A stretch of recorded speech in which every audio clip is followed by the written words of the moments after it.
Hello guys, welcome back to my channel. So guys, ये video आप सभी के लिए बहुत ही ज्यादा इंटरेस्टिंग और इम्पोर्टेंट होने वाला है। तो सबसे पहले मैं अभी आपको मिलवाता हूँ अभिषेक अग्निहोत्री सर से, जो कि पिछले 15 सालों से और उससे भी ज्यादा समय से जेई और नीट एस्पिरेंट्स को पढ़ाने का काम करते हैं। तो सबसे पहले सर, आपका स्वागत है हमारे चैनल में।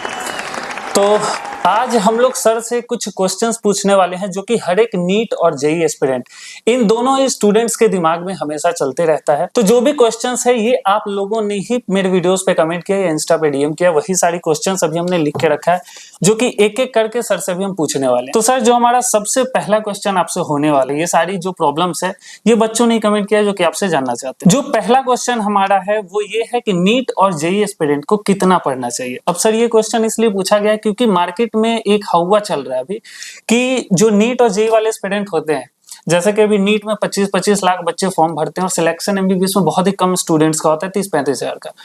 तो मार्केट में ये सारी बातें चलती है कि नीट एस्पिरेंट को बहुत पढ़ना होता है, मतलब 15-16 घंटा पढ़ना होता है, क्लासेस भी जाने होते हैं, लाइब्रेरी भी जाना होता है, डाउट काउंटर भी जाना होता है, ये सारी चीजें चलती है। बेसिकली बात ये है कि बच्चों को पढ़ना बहुत होता है, मतलब 15-15, 16-16 घंटा।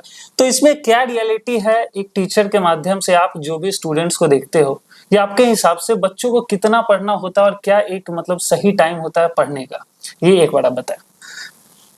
देखिए, अगर 11वीं में आपने अपना मन बना लिया है कि आप नीट या जेई की तैयारी करना चाहते हैं, जो कि मुझे लगता है कि 11वीं एक उचित समय है कि हम डिसाइड कर लें कि हमें नीट और जेई देना है। तो 11वीं और 12वीं आपके पास नीट एग्जाम देने तक 2 साल होता है। तो अगर आप 11वीं में स्टार्ट कर चुके हैं अपनी प्रिपरेशन, तो नॉर्मली अगर आप कोई स्कूल जाते हैं या आप कोचिंग ज्वाइन करते हैं, तो क्लास आवर्स भी उस समय कम होते हैं। कोचिंग में ऑलमोस्ट 4 घंटे की क्लास होती है अगर आपने 11th में एडमिशन ले लिया है। तो 11th में एवरेज क्लास आवर्स 4 घंटे का आता है और 12वीं में भी 4 घंटे का ही आता है। तो 4 घंटे तो आपके क्लासेस में चले जाएंगे, ठीक है। और फिर इसके बाद आप 5 से 6 घंटे अपनी सेल्फ स्टडी कर सकते हैं। तो ओवरऑल आपका स्टडी टाइम जो है वो 4 घंटे क्लास आवर्स का हो गया, कोचिंग का हो गया या स्कूल का हो गया, और 5 से 6 घंटे आप सेल्फ स्टडी कर रहे हैं, 9 से 10 तो 9 से 10 घंटे आपका टोटल स्टडी टाइम हो गया। और फिर इसके बाद 8 घंटे इसमें सोना भी जरूरी है, क्योंकि मैंने सुना है कि कुछ बच्चे हैं कि वो ये कहते हैं कि मैं पिछले 3 महीने से 4 या 5 घंटे ही सो रहे हैं, या 6 घंटे से नीचे आ गई है। तो गाइस, वीडियो में आगे बढ़ने से पहले मैं आप सभी को बताना चाहता हूँ एग्जाम प्रैक्टिस के बारे में। जो भी नीट और जेई एस्पिरेंट है, उनके पास इसका सब्सक्रिप्शन होना ही चाहिए। अब देखिए, एग्जाम प्रैक्टिस है क्या। यहाँ पे आपको बहुत सारे फीचर्स मिलते हैं, जो कि एक नीट और जेई एस्पिरेंट को बहुत ज्यादा मदद करने वाला है अपने एग्जाम को क्रैक करने के लिए। जैसे कि सबसे पहले यहाँ पर आपको 50,000 से भी ज्यादा एमसीक्यू क्वेश्चंस के ऑप्शन मिलते हैं। आपको 10 मॉक टेस्ट भी यहाँ पे देने को मिलेगा, चाहे आप नीट एस्पिरेंट हो, जेई मेंस के एस्पिरेंट हो, या फिर जेई एडवांस के एस्पिरेंट हो। उसके साथ ही साथ मल्टीपल्स यहाँ पे फीचर्स है, जो कि आपको स्क्रीनशॉट में मेंशन हो रहा होगा। तो ये सारा चीज आप पढ़ सकते हो। और अगर आप सब्सक्रिप्शन लेते हो तो रेफरल में कोटा 01 डालना मत भूलिएगा। जैसे ही आप कोटा 01 रेफरल कोड डालते हो, आपको 10% का इंस्टेंट डिस्काउंट देखने को मिल जाता है। तो चलिए वीडियो में आगे बढ़ते हैं। सर, बहुत सारे बच्चे ऐसे भी होते हैं जो कि 1-1, 2-2 दिन तक सोते भी नहीं है पढ़ाई के चक्कर में। 1-1, 2 ये तो एक एक्सट्रीम केस हो गया, लेकिन मैं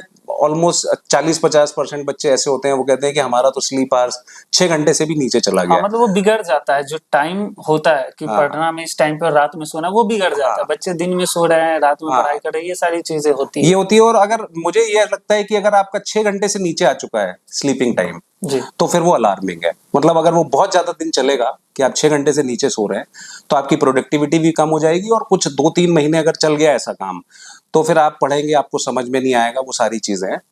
तो 8 घंटे सबसे इंपॉर्टेंट है कि आप 8 घंटे आपका सोना जरूरी है। तो जैसे कि मैंने बताया कि क्लास प्लस सेल्फ स्टडी मिला के आपका 8 घंटे से 9 घंटे हो रहा है, अगर आप 11th से स्टडी तैयारी 11th और 12th वालों के लिए, और 8 घंटे आपने नींद ले ली, तो ये टोटल काउंट करेंगे तो 16 घंटे तो ये हो गए। फिर इसमें सबसे इंपॉर्टेंट है कि बच्चे बिल्कुल इसमें कुछ स्पोर्ट्स वगैरह भी इंक्लूड करें, जिससे कि उन्हें थोड़ा मजा आता रहे, तैयारी बोरिंग ना हो जाए कि हमें, क्योंकि 2 साल की लड़ाई यही है। तो 1 घंटे से 1.5 घंटे खेलना भी जरूरी है, और आधे घंटे आपकी अगर कुछ हॉबी है, कुछ आप पेंटिंग करते हैं, कुछ ड्राइंग करते हैं, या कोई भी आपकी हॉबी है, म्यूजिक सुनना आपकी हॉबी है, तो उसे भी परस्यू करना चाहिए। तो ओवरऑल 8 घंटे नींद हो गई, 2 घंटे खेलने और हॉबी का समय हो गया, तो 10 घंटे तो ये हो गया, और 10 घंटे पढ़ाई हो गई, उसके बाद भी आपके पास 4 घंटे हैं। सर, तो कोई ऐसा जी। पैनिक करने की बहुत ज्यादा जरूरत नहीं है कि हम बहुत ज्यादा पढ़ें और स्लीपिंग टाइम कट कर दें और हॉबी वाला या खेलने वाला टाइम कट कर दें। जी। तो ना तो हॉबी वाला टाइम कट करना है, ना खेलने वाला टाइम कट करना है, और ना नींद वाला टाइम कट सब करना कुछ है। उसमें मैनेज वो सब कुछ, ये इसका टोटल टाइम 10 आवर्स है, बाकी जी। आप पढ़ सकते हैं। सर, तो जैसे ही आपने बताया क्लास 11th और 12th वाले बच्चों के लिए, लेकिन जी। जो ड्रॉपर्स वाले स्टूडेंट होते हैं उनका ये क्वेरी रहता है कि हमें तो 8 से 9 महीने में ही पूरा सिलेबस हाँ। पढ़ना है 11th-12th का, तो उनके लिए सर क्या होगा? देखिए, ड्रॉपर स्टूडेंट्स के लिए ये है कि अब उनका 11th और 12th एक ही साल में होता जी। है। तो नंबर 1, अगर वो कोचिंग ज्वाइन करते हैं तो उनका क्लास आवर्स भी थोड़ा सा ज्यादा होता है। उनका क्लास आवर्स एवरेज 6 घंटे पड़ता है। जी। तो 6 घंटे तो उनका क्लास आवर्स हो गया, और 6 घंटे उन्हें सेल्फ स्टडी भी करनी है। 6 घंटे से ज्यादा, 6 + 6 12 घंटे हो गया। इससे ज्यादा कोई भी नहीं पढ़ सकता मतलब सर 6 घंटे का सेल्फ स्टडी सही है नीट और 6 भी मैं बिल्कुल हायर एंड पे बता रहा हूँ। मतलब 4 से 6 होता है वो। ठीक है। ठीक है, 4 टू मैक्सिमम, इसमें मैक्सिमम आउटपुट आता है। तो वो 6 भी मैंने हायर साइड पे ही आपको बताया। तो जो ड्रॉपर बच्चा है उसका 12 घंटे तो कोचिंग प्लस सेल्फ स्टडी में चला गया, जी। और 8 घंटे वो भी सोएगा। जी, बिल्कुल। ठीक है, 1-2 घंटे वो भी खेलेगा। थोड़ा सा उसके पास टाइम कम है बाकी चीजें करने के लिए। जी। तो 11th-12th में अगर आप आ गए, जो कि सबसे सही समय है तैयारी करने का, तो थोड़ा आप रिलैक्स रहेंगे। और अगर आप 12th के बाद आए हैं, ड्रॉपर हैं, तो आपको थोड़ा सा ऐसा लगेगा कि हमें मतलब बाकी चीजों का, एंटरटेनमेंट का कम समय मिल रहा है। लेकिन ठीक है, 1 साल में ही आपका सारा काम कंप्लीट हो जाएगा।